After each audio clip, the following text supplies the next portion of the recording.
Hello and welcome to the latest episode of the Boardmasters with me, Chris Mullins, and today I'll be doing my first ever Kickstarter preview, looking at Race for the Title, which is sort of a spiritual sequel to Counterattack, which we have featured a lot on the channel over this past year, and it's a game we really love. There is a website for the game that I will link down below, and it's coming to Kickstarter on the 1st of September. I'll put the link down below for that as well, so if you want to follow the campaign, click through and join up with that. But what type of game is Race for the Title? If you're coming in having played Counterattack, this is completely different, not even remotely similar gameplay-wise, whereas Counterattack is very much a simulation of a football match, and a brilliant one. This is a far more traditional board game with a sort of football theme to it. So this is a deck building game. If you've played anything like Legendary Marvel or Harry Potter Hogwarts Battle, you'll be very familiar with the type of mechanics you'll have in this. The only real difference is those games are cooperative, whereas this is obviously competitive. There is also a solo mode as well, so it does work for solo players. But just going a bit more into the gameplay, as with those other games I mentioned, there are two sort of main resources that you're trying to acquire. The first is money, which obviously allows you to buy better cards for your deck.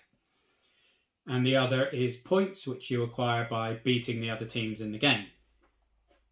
And that does lead to some really interesting decisions and mechanics that I hadn't experienced previously in a deck builder, but then I haven't played any other competitive ones, so it may be that these are familiar to those who have played those sort of games. But yeah, basically every player starts with the same core of 10 cards, so they have the very basic money generating ones and the very basic players.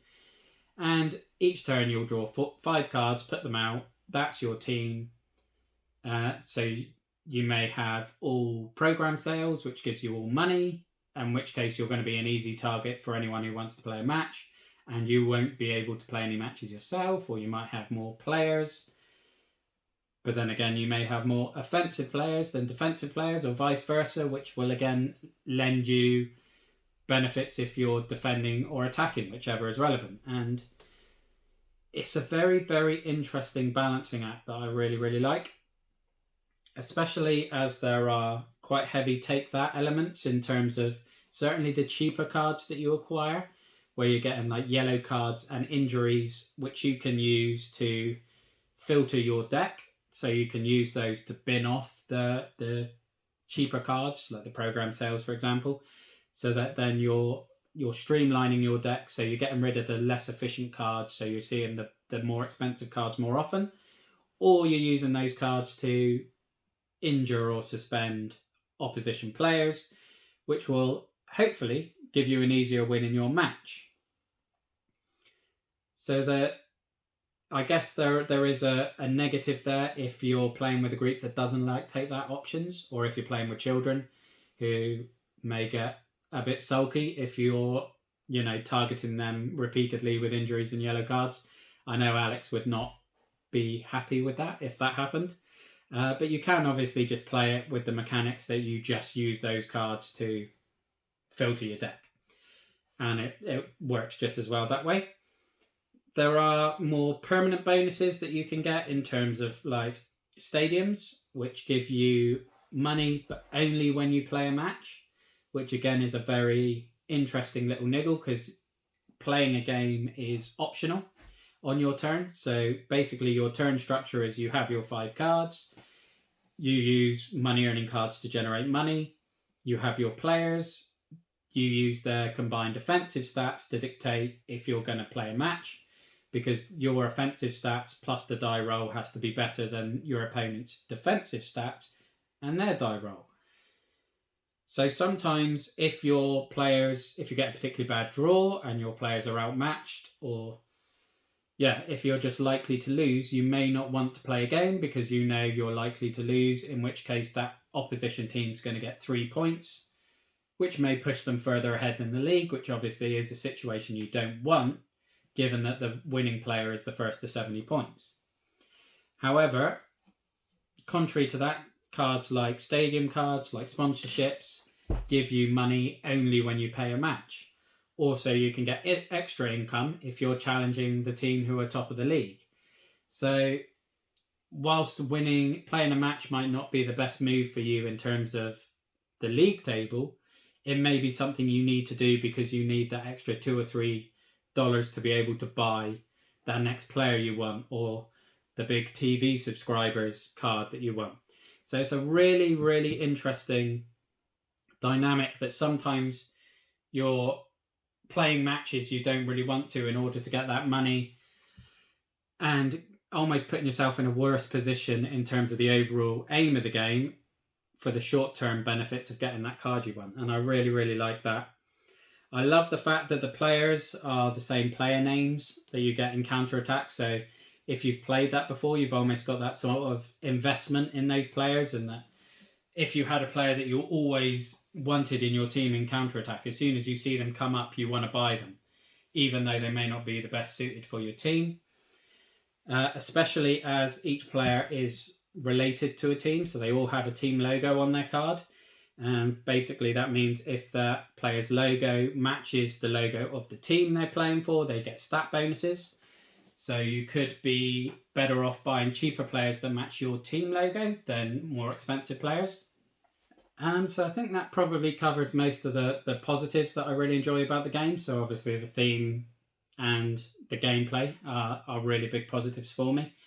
In terms of the negatives I have at the moment, I'm hoping this won't be an issue with the actual full game. But obviously this is the prototype that was sent through the post, so I've got the box for the cards. Everything else was just loose in the envelope, so I don't have a storage solution for the dice and the point tokens.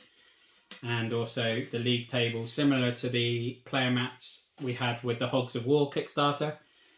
You've got an important thing that's supposed to hold these tokens that came folded up in an envelope, and unless you spend a lot of time with it underneath the box, it's not going to stay flat and it's not going to support these, so they're going to move around all over the place.